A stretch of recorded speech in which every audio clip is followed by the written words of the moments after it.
Hey everyone, I'm Jeremy Szafron. This is Kitco News. Don't forget to hit that subscribe button. Well, the recent U.S. presidential debate is having mixed responses, with neither President Biden nor former President Trump delivering a strong performance. But according to reports, many Democratic insiders are now questioning Biden's viability as a candidate after his lackluster appearance. So what do these potential presidencies mean for Europe's economy and financial markets? Well, Trump's past presidency brought tensions with Europe, especially around NATO funding and trade policies, even flirting with pulling the U.S. out of NATO, which could destabilize Europe's security. Meanwhile, Biden has focused on rebuilding alliances, but faced resistance on trade and digital taxes.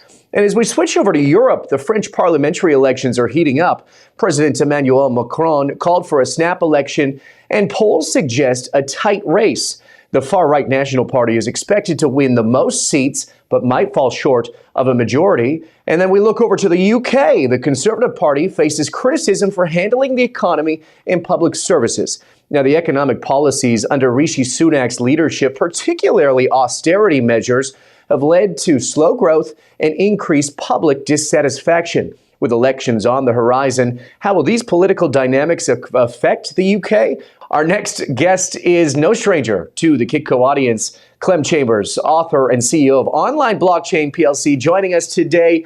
Welcome back to the show, Clem. Great to have you with us. Great to be back, Jerry.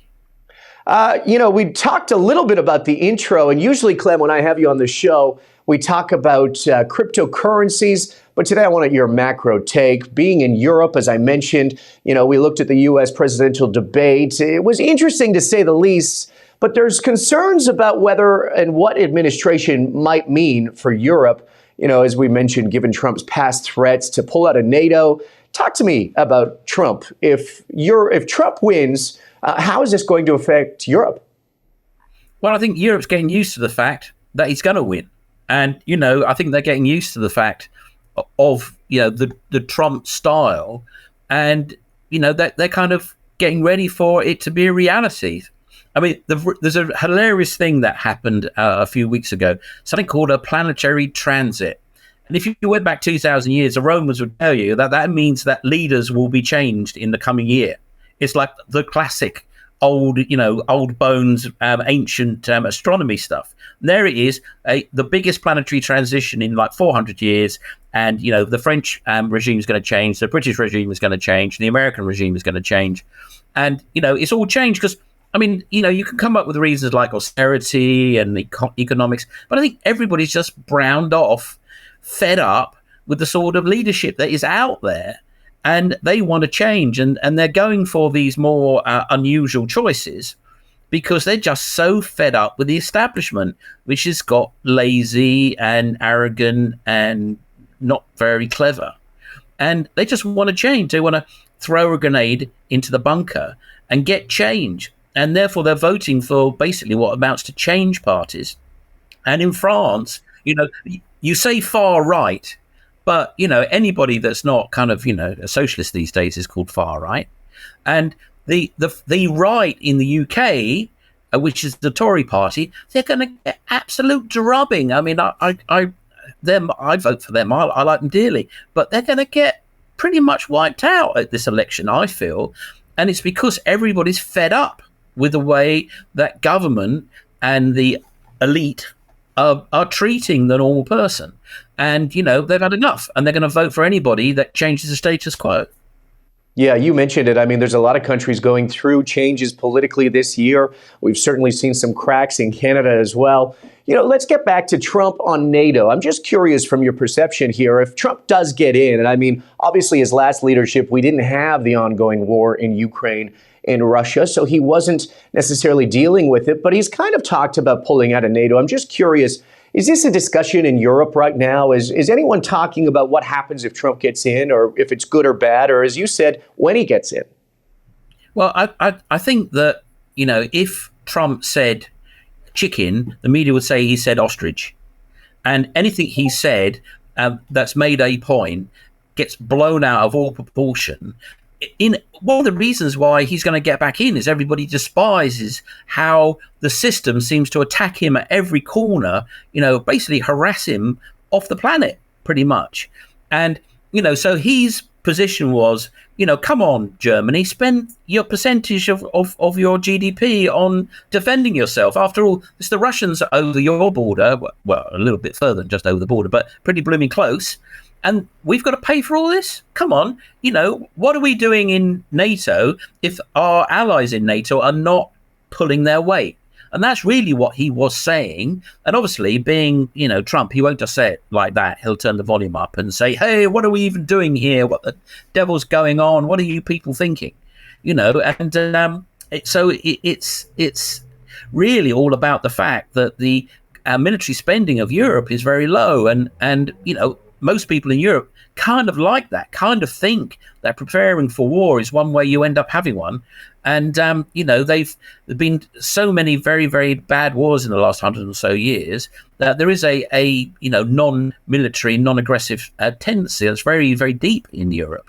But if you've got, mad Mr. Putin over your border, what are you going to do? And so I think that his point of view about Russia, that Nord Stream and all that, which he was against, because it would have meant that Germany became totally dependent on Russian gas, for example, is being, pretty much on the money. And I'm not a Trump voter. I'm not a voter. I don't support any party in the US. I think it's a very poor reflection on America that's the only choice you've got. Yeah, it was certainly interesting to watch. Okay, let's switch over to European elections. As you mentioned, France, Macron has called for snap elections. Of course, there's political tensions there. Talk to me about how this political instability is affecting, the economy in Europe, and is France's position within the EU, which is quite a striking one here. Well, it's almost like there's too much stability and everybody's fed up with the status quo. Now, if there was, all sorts of trouble going on, all sorts of really deep problems, maybe an economic catastrophe, maybe even more war than there is, then actually I don't think the changes that we're seeing would be there, because people would all be pulling together and they wouldn't be fed up with all this gaslighting that people get from government at every turn. And, immigration has been a big issue, because at the end of the day, the first thing that a government has to do is secure borders, and they're not doing that in the same way in America. There's been a problem with that. And people go, well, if the governments can't do the basics, there needs to be a change. And so I think it's really the fact that there is this sort of stodgy, lackluster, grinding, difficult world that we're in, which people think that the government's just not addressing the needs of their people in the way that they need to. So they're prepared to vote someone else in to give it a go. Yeah, Clem, let's focus back to the UK, closer to home for you, where you talked about it. Obviously, the Tories, the Conservative Party, is facing heavy scrutiny, but I'm kind of curious here. When we look and we pull out on the macro picture of the UK, what are the challenges that are faced here ahead? Well, I mean, the UK has suffered from generations of decline. And, managed decline was an idea that has really been going since after the First World War. And, it's really caught up with the UK now, which is borderline, in decay. And it's getting to be quite a rundown place. And again, people are just fed up with it. I mean, when I talk to a lot of people about these issues, they just said, well, they're a complete shower. The government, and it's not just a political layer, the whole system of government, it's just a bunch of muppets, and they can't even do the basics right. And they seem to go out of their way to make my life difficult. Okay, so Clem, let's talk about the other side. I mean, you talked about the potential of the Tories getting smacked. What major policy shifts could we expect from a potential Labour government in the UK?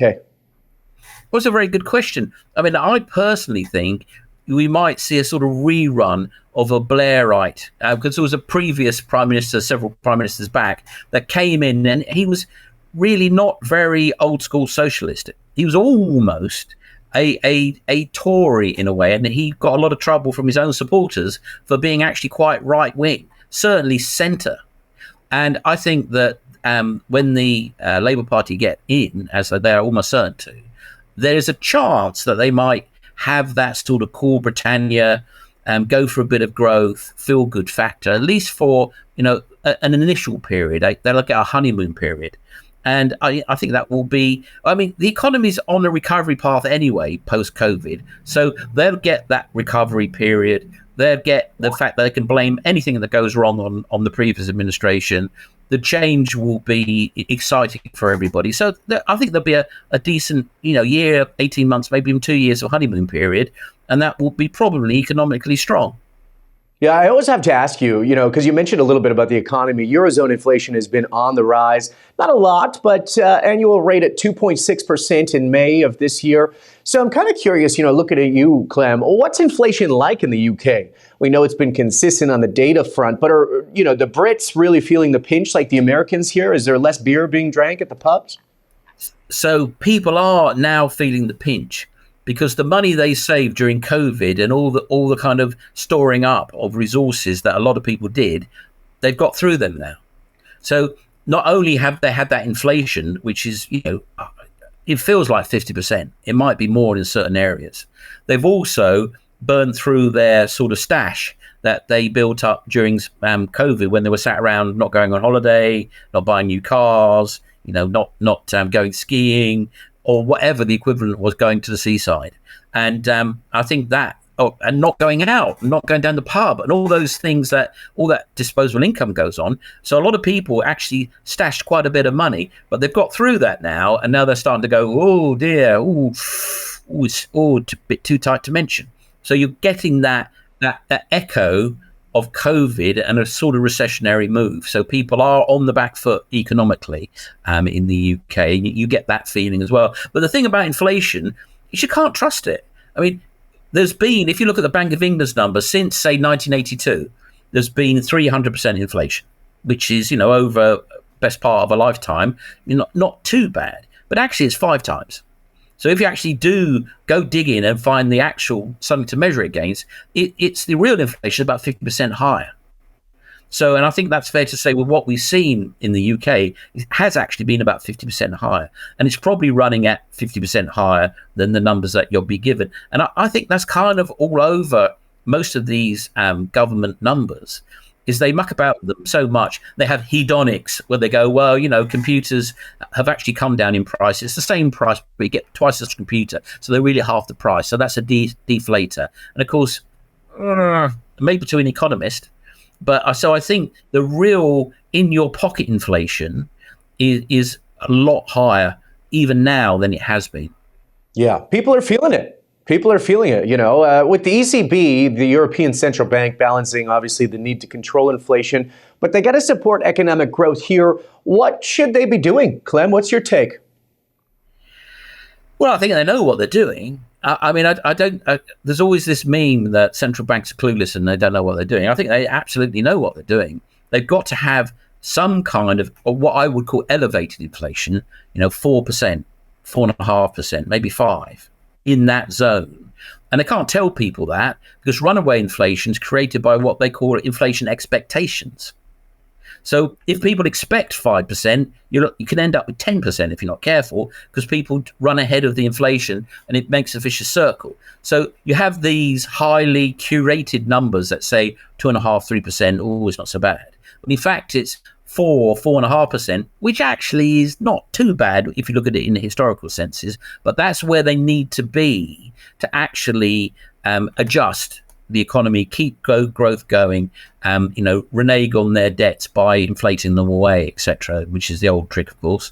So I think it's kind of where they want it to be, and it's higher than it is, but it's a lot lower than it was after COVID and all those 10s and 11%. It's way lower than that now.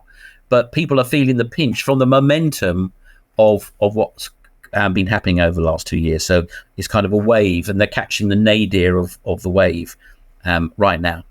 Yeah, it seems to be happening all around, as you mentioned, in the U.S. as well. Okay, before I let you go here, Clem, we talked about it. We got the UK, we got France, we got the United States. There's a lot of upcoming elections and possible foreign policy changes here. All this while we have Middle East conflicts. In Eastern Europe, we have conflicts. So I guess my question is, what happens here with new leadership? We look at that debate last night. Is Putin laughing right now when he looks at the world, or is he shaking? I think he's got plenty to shake about without all these elections.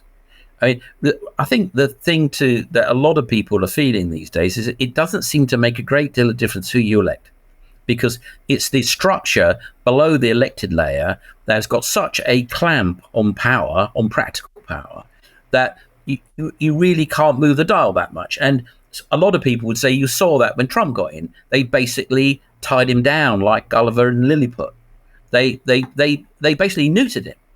And for that matter, if you look at the way poor old Obama used to be treated, he couldn't press the elevator button, etc. There is this sort of institutional capture that goes on with the political layer. The politicians get captured by the system. And, that is really what I think we're going into a period of adjustment with that and pushback against that. And it will be interesting to see what that does. I mean, we are going to have a good economy for 2-3 years, maybe longer than that. Without a doubt, we're going to have a strong economy because we are still digging out the COVID pit. And that is going to be a lot of people will get, a good run out of that if they're in the right place. All right. And are you investing? I think you should. I'm always investing, and I must say, and your audience will enjoy this. I've got quite a lot of gold because I do think that gold is.